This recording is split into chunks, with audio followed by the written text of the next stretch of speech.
الحمد لله نحمده ونصلي على رسول الكريم أما بعد فيقول الله سبحانه وتعالى في محكم التنزيل بعد أعوذ بالله من الشيطان الرجيم بسم الله الرحمن الرحيم الذين ينفقون أموالهم في سبيل الله ثم لا يتبعون ما أنفقوا منا ولا أذى لهم أجرهم عند ربهم ولا خوف عليهم ولا هم يحزنون. وقال النبي صلى الله عليه وسلم في حديث المأثور من أنفق نفقة في سبيل الله كتبت له ب700 ضعف. وفي الحديث الآخر الناس كمئة إبل لا تجد فيها راحلة. صدق الله وصدق رسوله الكريم. இஸ்லாத்தில் செலவழிக்கிறத கூட இபாதத் அப்படின்னு சொல்லுது. ஒன்று உடலால் உள்ள இபாதத், தொழுகை, அதே மாதிரி நோன்பு. ஹஜ்ஜுக்கு நம்ம செலவழிக்கவும் செய்வோம், காசு கொடுத்து நம்ம ஹரம் ஷெரீஃபுக்கு போவோம், அதே மாதிரி மஸ்ஜித் நபவிக்கு போவோம். அப்போ அதுக்காக வேண்டி கொஞ்சம் சம்பாதிக்கவும் வேண்டி இருக்குது. இஸ்லாம் சம்பாதிக்கவும் சொல்லுது, சம்பாதிக்கிறத ஹலாலான முறையில் சம்பாதிக்க சொல்லுது, செலவழிக்கிறதையும் ஹலாலான முறையில் செலவழிக்க சொல்லுது. இஸ்லாம் மட்டும்தான் செலவழிக்கிறதுக்கும் கேள்வி எனக்கு கேட்குது. இப்போ சஹாபாக்களில் நிறைய பேர் இருக்கிறாங்க, நிறைய ஏழை சஹாபாக்கள் தான் நம்ம கேள்விப்பட்டிருக்கிறோம். பார்க்குற சஹாபாக்கள் எல்லாமே அன்றாடம் உழைச்சி சாப்பிடக்கூடிய சஹாபாக்கள். மதீனாவில் உள்ள சஹாபாக்கள்னாலே விவசாயத்தில் உள்ளவங்க, மக்காவில் உள்ளவங்க எல்லாமே export and import, seasonal business செய்யக்கூடியவங்க. நபி ஸல்லல்லாஹு அலைஹி வஸல்லம் வஃபாத்திற்கு பிறகு ஒரு நாள் மதீனா என்னைக்கு போல் மதீனாவாக இருக்குது. ஹஸரத் ஆயிஷா ரலியல்லாஹு அன்ஹா வீட்டில் இருக்கிறாங்க. வெளியில் பயங்கரமான சத்தம், ஏதோ ஒரு ஊர்வலம் அல்லது நிறைய மக்கள் கூடுற மாதிரி ஒரு பெரிய சத்தம் கேட்குது. மதீனாவே அல்லோல கல்லோலப்படுது. என்னன்னு வெளியில் வந்து கேட்குறாங்க, இது என்ன சத்தம் எப்படின்னா சொன்னாங்க, காஃபிலத்து அப்துர் ரஹ்மான் இப்னு அவுஃப், அப்துர் ரஹ்மான் இப்னு அவுஃபுடைய பயணம் செஞ்சு வந்திருக்கிற அந்த கூட்டம்னு சொல்கிறத விட ஒட்டகத்தினுடைய ஒரு பெரிய ஒரு எண்ணிக்கை. ஒரு வீட்டில் ஒரு ஒட்டகத்தை கட்டினாலே வித்தியாசமாக இருக்கும். ஏன்னா ஒட்டகம் பெருசான ஒரு பிராணி. ஒரு 5 ஒட்டகம் இருந்தால் அந்த வீடு என்னன்னு சொன்னால் எல்லாரும் வந்து அந்த வீட்டை பார்ப்பாங்க. ஒரு ரோடு முழுசும் ஒரு தெரு முழுவதும் ஒட்டகமாக நிற்கிது அப்படின்னா எல்லா மக்களும் தெருவில் உள்ள குழந்தைங்க எல்லாம் என்னென்னு சொன்னால் வீட்டில் உள்ள குழந்தைங்க எல்லாம் தெருவில் தான் வந்து நின்று அந்த வேடிக்கை பார்ப்பாங்க. மதீனாவும் இதுக்கு விதிவிலக்கு கிடையாது. ஒட்டகமாக நிற்கிது. ஹஸரத் ஆயிஷா ரலியல்லாஹு அன்ஹா வெளியில் வந்து தூரமாக பார்க்குறாங்க. சுமார் 700 ஒட்டகங்கள் நிற்கிது. மிஸ்ரில் இருந்து பயணம் செஞ்சு நிறைய சம்பாதிச்சு கொண்டு வந்த பொருள் ஃபுல்லாக இருக்குது, ஒட்டகமும் நிற்கிது. அப்போ இதெல்லாம் யாருக்குள்ளதுன்னு பார்த்துட்டு ஹஸரத் ஆயிஷா ரலியல்லாஹு தலையை ஆட்டுறாங்க. அவங்க சொன்னாங்க, சமிஅத்து மின் ரசூலில்லாஹி ஸல்லல்லாஹு அலைஹி வஸல்லம் யகூல் ரஅய்து அப்துர் ரஹ்மான் இப்னு அவுஃப் யத்குலுல் ஜன்னத ஹப்வன். இதெல்லாம் பார்த்துட்டு ஹஸரத் ஆயிஷா ரலியல்லாஹு சொன்னாங்க, நான் நபி ஸல்லல்லாஹு அலைஹி வஸல்லம் சொன்னது ஒரு சந்தர்ப்பத்தில் அப்துர் ரஹ்மான் இப்னு அவுஃப் ரலியல்லாஹு பற்றி சொல்லியிருந்தாங்க. அது என்ன அப்படின்னா, நபி ஸல்லல்லாஹு அலைஹி வஸல்லம் சொன்னாங்க, நான் சொர்க்கத்தில் அப்துர் ரஹ்மான் இப்னு அவுஃப் ரலியல்லாஹு உள்ளக்க நுழையிறத பார்த்தேன், தவழ்ந்த நிலையிலே உள்ளக்க நுழைஞ்சாங்க அப்படின்னா, ஃபாஸ்ட்டாக நடந்து போகலை அப்படிங்கிற மாதிரி. இந்த விஷயத்தை ஆயிஷா ரலியல்லாஹு சொன்னது தான் தாமதம். இந்த விஷயத்தை அப்படியே கொண்டு போய் அப்துர் ரஹ்மான் அவுஃப் ரலியல்லாஹு அவங்கள்ட்ட சொல்கிறாங்க. ஹஸரத் ஆயிஷா ரலியல்லாஹு அன்ஹா உங்களை பற்றி இப்படி சொன்னதாக நாங்கள் கேட்டோம் அப்படின்னா. ஒட்டகத்தை எதையுமே நிப்பாட்டாமல் எதையும் கெட்டி போடாமல் எந்த ஜாமானையும் அவுக்கிறதுக்கு முன்னாடி நேராக அப்துர் ரஹ்மான் அவுஃப் ரலியல்லாஹு ஹஸரத் ஆயிஷா ரலியல்லாஹு அன்ஹா அவங்கள்ட்ட வர்றாங்க.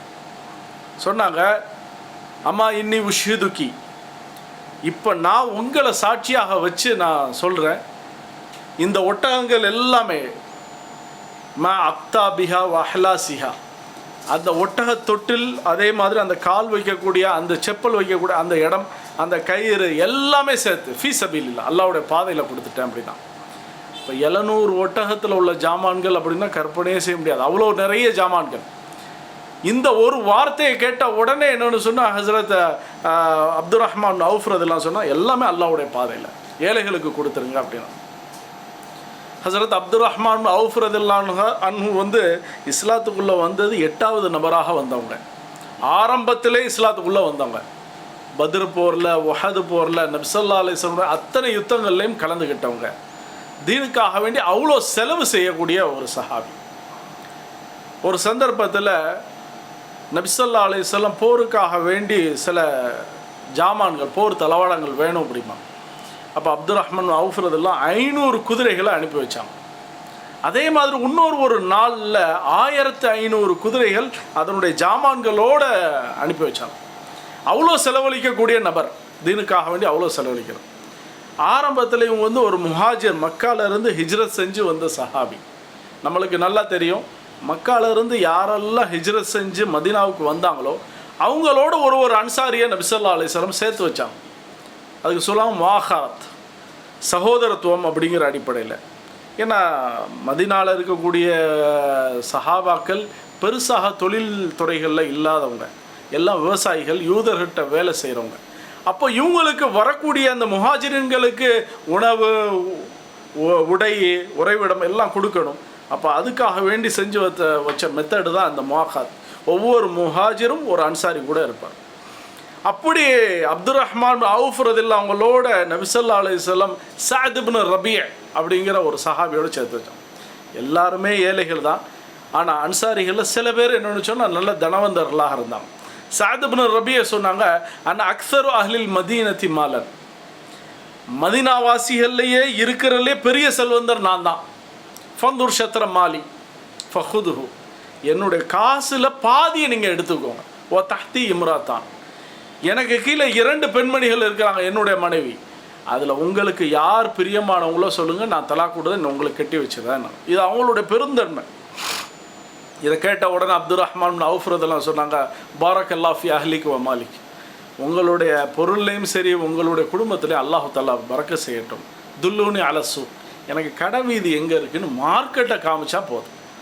நான் வந்து ஊருக்கு புதுசு, மார்க்கெட்டை நீங்கள் எனக்கு காமிங்க போதும் அப்படின்னா. இப்போ போகிறாங்க, இஷ்தரா வ பாஅ வ ரபிஹ, அங்கே போகிறாங்க, ஒரு ஜாமானை வாங்குறாங்க, விற்கிறாங்க. இப்படியே என்னென்னு சொன்னால் அவங்களுடைய லாபம் கொடுக்கிட்டே இருக்கு. அல்லாஹு தாலா ஒரு மனுஷனுக்கு லாபத்தை கொடுக்கறதுக்கு திறமையை வச்சோ எந்த அறிவை வச்சோ கொடுக்கறது கிடையாது. அல்லாஹு தாலா ஒரு மனுஷனை பணக்காரனாக ஆக்கணும்னு நினச்சிட்டா ஒரு நிமிஷத்தில் ஆக்கிடும். எந்த அளவுக்கு அப்படின்னு சொன்னால் ஹசரத் அப்துல் ரஹ்மான் அவுஃப் ரதியல்லாஹு அவங்க சொன்னாங்க, லக்கத் ரஐதுனி, எந்த லெவலுக்கு அல்லாஹு தாலா என்னைய கொண்டு போயிட்டா அப்படின்னு சொன்னால், லவ் ரஃபாத்து ஹஜரன், நான் சும்மா ஒரு கல்லை நவட்டுனா ல வஜத்து ஃபீஹி தாபம் வஃபிதா, அதுக்கு கீழே தங்கம் இருக்கும் இல்லை வெள்ளி இருக்கும். அந்த அளவுக்கு அல்லாஹு தாலா என்னை கொடிகட்டி பறக்க வச்சுட்டான் பிஸ்னஸை. நான் அல்லாஹ்வுடைய பாதையில் இருந்தாலும் சரி, போர்களில், அதே மாதிரி என்னென்னு சொன்னால் மஸ்ஜித் நபவியில் தொழுதுகிட்டு இருந்தாலும் சரி, ஒரு புறம் நான் என்னுடைய இபாதத்தை நான் செஞ்சுக்கிட்டு இருக்கேன், இன்னொரு புறம் என்னுடைய வியாபாரம் வளர்ந்துக்கிட்டே இருக்கும் அப்படின்னா. அந்த அளவுக்கு என்னுடைய வியாபாரத்தை அல்லாஹு தாலா பரக்கத் செஞ்சுட்டான் அப்படின்னா. அதே மாதிரி இவங்க ஒரு சந்தர்ப்பத்தில் ஒரு இடத்த விற்பாங்க, அவங்களுக்கு சொந்தமான இடம், ஒரு 40,000 தீனார் கிடைச்சது. இதை உடனே தன்னுடைய குடும்பத்தார்கள், கிளையார்கள், பனு ஜுஹ்ரா அவங்களுக்கு செலவழித்தாங்க. எப்போவுமே அவங்களுடைய குடும்பத்தார்களுக்கு, ஏழைகளுக்கு செலவழிப்பாங்க. 2வது ப்ரிஃபரன்ஸ் அவங்க செலவழித்தது யாருன்னா உம்மஹாத்துல் முஃமினீன், நபி ஸல்லல்லாஹு அலைஹி வஸல்லம் அத்தனை மனைவிமார்களுக்கும் செலவழிப்பாங்க. 3வது ஃபுக்ராவுல் முஸ்லிமீன், அங்கே இருக்கக்கூடிய மஸ்ஜித் நபவி மதீனாவில் இருக்கக்கூடிய ஏழை பாளைகளுக்கு செலவழிப்பாங்க. இது அவங்களுடைய எப்பயுமே வச்சு கொண்டிருக்கிற முறை. அவங்களுடைய கடைசி தருவாய், அவங்க வஃபாத் ஆகிற நேரத்தில் அவங்க சொன்னாங்க, என்னுடைய 50,000 தீனார் இருக்குது, அதை அல்லாஹ்வுடைய பாதையில் செலவழிச்சிருங்கண்ணா. திருப்பி சொன்னாங்க, யாரெல்லாம் பத்ரில் கலந்துக்கிட்டு இன்ன வரைக்கும் ஹயாத்தாக இருக்கிறாங்களோ அவங்களுக்கெல்லாம் 400 திர்ஹம் கொடுத்துருங்க, தீனார் கொடுத்துருங்கண்ணா. ரிவாயத்துகளில் வருது, அந்த 400 தீனாரை வாங்கிறதுக்கு உஸ்மான் இப்னு அஃபான் ரதியல்லாஹு அவங்களும் போனாங்க. ஆனால் உஸ்மான் ரதியல்லாஹு அவங்க பணக்காரங்க, இருந்தாலும் அந்த 400 திர்ஹத்தை தீனாரை வாங்குறதுக்கு போனாங்க. கேட்டாங்க, உங்கள்கிட்ட ஏற்கனவே செல்வம் இருக்குது, நீங்கள் இந்த 400 தீனாரை எதுக்கு வாங்க போகிறீங்கன்னா? அப்போ சொன்னாங்க, மாலு அப்துல் ரஹ்மான் இப்னு அவுஃப் ஹலாலுன் சஃப். அப்துல் ரஹ்மான் அவுஃபுடைய காசு பணம் எல்லாமே ரொம்ப ஹலால். ஒத்துஅமத்து ஃபீஹி ஆஃபியத்துன் பரக்கா. அந்த காசில் வாங்கி பொருள் சாப்பிட்டா உடம்பு தெம்பாக இருக்கும், அவ்வளோ பரக்கத்து அப்படின்னா. அப்போ உண்மையிலே ஹலாலுக்குன்னு அல்லாஹு தாலா அவ்வளோ பெரிய தெம்பை கொடுத்துருக்கான், ஒரு கூவத்தை கொடுத்துருக்குறான், ஒரு ஆஃபியத்தை கொடுத்துருக்கான். நிறைய பேர் நோய் நொடியில் இருக்கிறாங்க. இப்போ ஹலாலான சம்பாத்தியத்தில் வர்றதில் அல்லாஹு தாலா ஆஃபியத்தை கொடுத்துருக்கான். இந்த அப்துல் ரஹ்மான் அவுஃப் ரலியல்லாஹு இப்போ இவ்வளோ செலவழிக்கிறவங்க ஒரு நாள் நபி ஸல்லல்லாஹு அலைஹி வஸல்லம் அவங்கள பார்த்துட்டு சொன்னாங்க, இப்னு அவுஃப் இன்னக்க மினல் அக்னியா. நபி ஸல்லல்லாஹு அலைஹி வஸல்லம் வார்த்தைங்கிறது ஒரு பெரு கபூலியத்துக்குள்ள வார்த்தை. அல்லாஹு தாலா அதை உடனே அங்கீகரிச்சுக்கிடுவான். சொன்னாங்க, அப்துல் ரஹ்மான் அவுஃப் நீங்கள் பெரிய பணக்காரர்களில் நீங்களும் ஒருத்தர் அப்படின்னா. உடனே திருப்பி நபி ஸல்லல்லாஹு அலைஹி வஸல்லம் சொன்னாங்க, அக்ரிதுல்லா யூத்லிக் லக்க கதமைக். நீங்கள் என்ன செய்யுங்க, நீங்கள் செலவழிக்க, அல்லாஹுக்கு கடன் கொடுங்க, அல்லாஹு தாலா உங்களுடைய கால்களில் போட்டிருக்கிற அந்த கெட்டுகளை அவிழ்த்து விட்டுருவான், நாளைக்கு சொர்க்கத்தில் நீங்கள் சுதந்திரமாக நடக்கலாம் அப்படின்னா. அதுக்காக வேண்டி நிறைய செலவழித்து கொண்டே இருந்தாங்க அப்துல் ரஹ்மான் அவுஃப் ரலியல்லாஹு. இப்போ இதையெல்லாம் கேட்கும்பொழுது அப்துல் ரஹ்மான் அவுஃப் ரலியல்லாஹு நம்ம சொர்க்கத்துக்குள்ளே சுதந்திரமாக நடக்கிறதுக்காக வேண்டி தன்னுடைய பொருட்களை செலவழிச்சுக்கிட்டே இருக்கிறாங்க. எந்த பொருள்னாலும் அப்படி செலவுப்போம். எந்த அளவுக்கு அப்படின்னு சொன்னால், யுகாலு சொல்லப்பட்டுச்சு, அஹ்லுல் மதீனத்தி ஷுரகா உ ஃபி மாலி அப்துல் ரஹ்மான், ஷுரகா உ லி அப்துல் ரஹ்மான் ஃபில் மால். நம்ம சொல்லுவோம்ல, ஒருத்தர் 100 ரூபா வாங்கினா அவன்கிட்ட நான் கடன் பட்டிருக்கேன் அப்படிமோ, அவனுக்கு செய்ய வேண்டியது இருக்குது. இதே போல் அப்துல் ரஹ்மான் அவுஃப் ரலியல்லாஹு அவங்கள்ட்ட இருந்து காசு வாங்காத நபர்கள் யாருமே மதீனாவில் கிடையாதான். அந்த அளவுக்கு என்ன சொன்னால் அப்துல் ரஹ்மான் அவுஃப் ரலியல்லாஹு கொடுத்துருக்குறான். அவங்களோட காசை 3ஆக பிரிச்சுருந்தாங்க. 1/3 மதீனாவாசிகளில் நிறைய ஏழைகளுக்கு கடனாக கொடுத்துருக்குறான். இன்னொரு 1/3 என்ன செஞ்சுருக்கான் அப்படின்னு சொன்னால், யாரெல்லாம் கடன் வாங்கி அடைக்க முடியாமல் இருந்தாங்களோ அவங்களுக்காக வேண்டி கொடுத்தான். 3வது 1/3 தன்னுடைய சொந்த பந்தங்களுக்கு என்னென்னு சொன்னால் செலவழிச்சான். தன்னுடைய சொந்த பந்தங்களுக்கு அதிகமாக செலவழித்த சஹாபி. இவங்க காசு சம்பாதிக்கிறது, அவங்க சொன்னாங்க, கிதாபுகளில் வருது, நான் இது மேலே விருப்பம் இல்லாமல் தான் நான் இதை சம்பாதிக்கிறேன், நான் எந்த பதுக்கி வைக்கிறதும் கிடையாது அப்படின்னா. இது ஒரு புறம் இவங்களுடைய காசு பணம் அப்படிங்கிறது. பதவியுடைய விஷயத்தில் பதவியை விட்டு அவங்க என்னென்னு சொன்னால் ரொம்ப தூரமாகவே இருந்தான். நம்மளுக்கு தெரியும் உமர் ரலியல்லாஹு வஃபாத் எப்படி ஏற்பட்டுச்சு அப்படின்னு சொல்லி. உமர் ரலியல்லாஹு தன்னுடைய மரண தருவாயில் ஒரு 6 பேரை செலக்ட் பண்ணுறான். சொன்னாங்க, இந்த 6 பேருக்குள்ளே அடுத்த கலீஃபாவை செலக்ட் பண்ணுங்கன்னா. இந்த 6 பேரில் மஷூரா பண்ணி நீங்கள் தீர்மானிச்சுக்கோங்க உங்களில் யார் அடுத்த கலீஃபான். இந்த 6 பேரில் ஒருத்தர் அப்துல் ரஹ்மான் அவுஃப் ரலியல்லாஹு. அப்துல் ரஹ்மான் அவுஃப் ரலியல்லாஹு சொன்னாங்க, நான் இதிலேருந்து வெளியில் வந்துட்டேன், இந்த மஷூராவிலேருந்து. அமீர் மூமினுடைய கட்டளை தான் இருந்தாலும் இதுக்கு பதிலாக எனக்கு ஒரு கழுத்தில் கத்தியை கொடுத்து யாராவது அறுத்துட்டா கூட பரவாயில்லை அப்படின்னாங்க. சொன்னாங்க, என்னால் இருக்க முடியாது, அதனால் இந்த 5 பேர் நீங்களே தீர்மானிச்சுக்கோங்கன்னாங்க. இந்த 5 பேரும் என்னென்னு சொன்னால் மஷூரா செஞ்சு கடைசியாக அப்துல் ரஹ்மான் அவுஃப் ரலியல்லாஹு கலீஃபான்னாங்க. உடனே அப்துல் ரஹ்மான் அவுஃப் ரலியல்லாஹு ரொம்ப பயப்பட்டாங்க, இதை கண்டிப்பாக ஏற்றுக்கொள்ள முடியாது அப்படின்னா. அடுத்த கலீஃபா உமர் ரலியல்லாஹுக்கு அடுத்த கலீஃபாவாக என்னை ஏற்றுக்கொள்ள முடியாது. ஹஸரத் அலி ரலியல்லாஹு வந்து சொன்னாங்க, உங்களை பற்றி நபி ஸல்லல்லாஹு அலைஹி சொல்லியிருக்காங்க, அப்துல் ரஹ்மான் அவுஃப் அமீனுன் ஃபில் ஜன்னா வ அமீனுன் ஃபி அஹ்லில் அர்த். நான் சொர்க்கவாசிகள்லையும் என்னென்னு சொன்னால் நாளைக்கு அமானிதம் பேணக்கூடியவர், அதே மாதிரி என்னென்னு சொன்னால் பூமியிலையும் அமானிதம் பேணக்கூடியவர். ஃபிஸ்ஸமா அப்படின்னா வானத்திலையும் இவங்க அமானிதம் பேணக்கூடியவர், பூமியிலையும் அமானிதம் பேணக்கூடியவர். கடைசியாக அப்துல் ரஹ்மான் அவுஃப் ரலியல்லாஹு உஸ்மான் இப்னு அஃபான், உஸ்மான் அவங்கள செலக்ட் பண்ணாங்க. சொன்னாங்க, இவங்க கலீஃபாவாக இருக்கட்டும். மற்ற 5 பேரும் அதை ஏற்றுக்கொண்டாங்க. அந்த அளவுக்கு என்ன சொன்னால் பொறுப்புங்கிறத விட்டு பயந்தாங்க. எந்த அளவுக்கு அப்படின்னா, யாராவது மதீனாவுக்கு வந்து அப்துல் ரஹ்மான் அவுஃப் ரலியல்லாஹு அவங்கள பார்த்தாங்கன்னு சொன்னால் உண்மையிலேயே ஒரு பணக்காரனை ஏற்றுக்கொள்ளவே மாட்டாங்களாம்.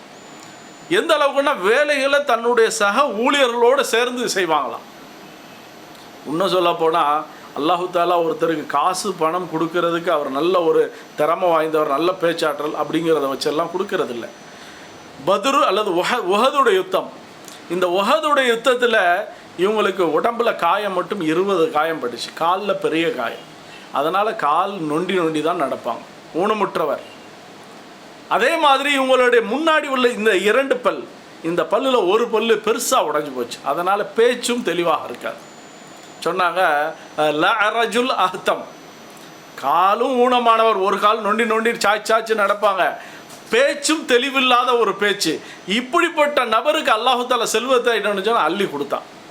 அப்போ அல்லாஹு தாலா காசு பணம் கொடுக்கறதுக்கு இதெல்லாம் பார்க்குறதும் கிடையாது. இவங்களுடைய மரண தருவாய், இவங்க வஃபாத்தானது 75 வயசில், ஹிஜ்ரி 32. இவங்க மரண தருவாயில் இருக்கிறாங்க. இப்போ ஆயிஷா ரலியல்லாஹு இவங்களை பற்றி மரண தருவாயை கேள்விப்பட்டு இவங்களுக்காக வேண்டி ஒரு செய்தி சொல்லி அனுப்புகிறாங்க. சொன்னாங்க, அப்துர் ரஹ்மான் அவுஃப் ரலியல்லாஹு விருப்பப்பட்டா நபி ஸல்லல்லாஹு அலைஹி வஸல்லம் ஹுஜரா, அந்த ரூமுக்கு பக்கத்தில், நபி ஸல்லல்லாஹு அலைஹி வஸல்லம் ரூமில் தான் நபி ஸல்லல்லாஹு அலைஹி வஸல்லம் அபூபக்கர்லாம் அதே மாதிரி உமரெல்லாம் அடக்கம் செஞ்சுருக்காங்க. அதுக்கு பக்கத்து ரூமில் தான் எப்போ அதாவது உமரதில் அடக்கம் செய்யப்பட்டாங்களோ ஹஸரத் ஆயிஷாரெல்லாம் அடுத்த ரூமுக்கு போயிட்டாங்க. அந்த ரூமை அப்துர் ரஹ்மான் அவுஃப் ரலியல்லாஹு அவளுக்காக விட்டு கொடுக்குறேன்னாங்க, இதில் உங்களை அடக்கம் செஞ்சுக்கலாம் அப்படின்னா. அப்துர் ரஹ்மான் அவுஃப் ரலியல்லாஹு இந்த செய்தியை கேட்டு ரொம்ப வெக்கப்பட்டாங்க. சொன்னாங்க, நபி ஸல்லல்லாஹு அலைஹி வஸல்லமுக்கு அருகாமையில் இருக்கிறதுக்கு எனக்கு தகுதி கிடையாது, ஒன்று. ரெண்டாவது, என்னுடைய ஆரம்ப கால ஒரு சிநேகிதர் இருக்கிறார், அவருக்கு நான் ஒரு வாக்கு கொடுத்துருந்தேன். அவர் உஸ்மான் இப்னு மத்ஊன், அவர்கிட்ட சொல்லியிருந்தேன், நம்ம 2 பேரில் யார் முதல்ல வஃபாத் ஆகிறாங்களோ அவருக்கு பக்கத்தில் தான் இன்னொருத்தர் அடக்கம் செய்யப்படணும் போது, அதனால் நான் அவருக்கு பக்கத்திலே அடக்கம் செய்யப்பட போகிறேன் அப்படிங்கிற மாதிரி ஒரு விஷயத்தை சொல்லியிருந்தான். கடைசி அவங்களுக்கு பக்கத்தில் தான் அடக்கம் செய்யப்பட்டாங்க. அப்போ காசு பணத்தை என்னென்னு சொன்னால் தீனுக்காக வேண்டி நிறைய வாரி இழைச்ச ஒரு சஹாபி அப்படின்னு சொன்னால் அப்துர் ரஹ்மான் அவுஃப் ரலியல்லாஹு அன்ஹு. வாஹிரு தாவானா அல்ஹம்துலில்லாஹி ரப்பில் ஆலமீன்.